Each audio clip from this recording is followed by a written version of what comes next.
இன்றைக்கி நம்ம வீடியோவில் ஜவ்வரிசி பொட்டேட்டோ வச்சு ஒரு பூரி தான் பார்க்க போகிறோம்.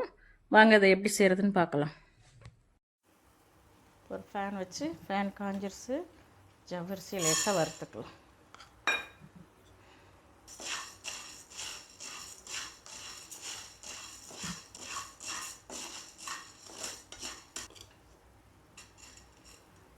சூடு பொறுக்கிற அளவுக்கு வறுத்தாச்சு. இதை ஆற வச்சுக்கலாம். ஜவ்வரிசியை மிக்ஸி ஜாரில் போட்டுக்கலாம்.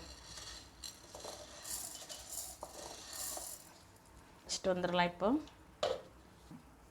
சளிச்சிக்கலாம்.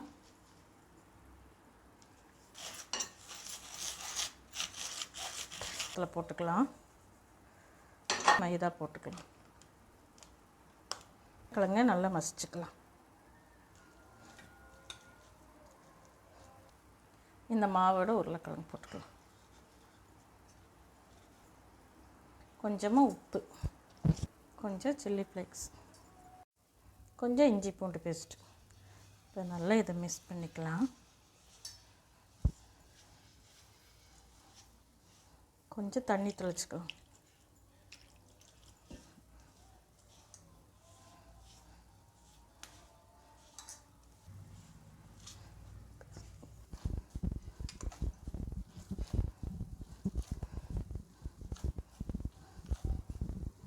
அமுத்துனா இப்படி குழி விழணும். மாவு ஊறவெல்லாம் வேண்டாம். இப்போ நம்ம பூரிக்கு எண்ணெய் காய வச்சுக்கலாம். பாத்திரம் வச்சாச்சு.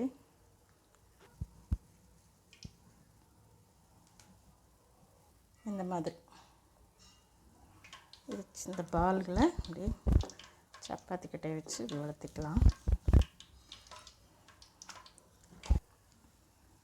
இப்போ எண்ணெய் காஞ்சிருச்சு. பூரியை போட்டுக்கலாம்.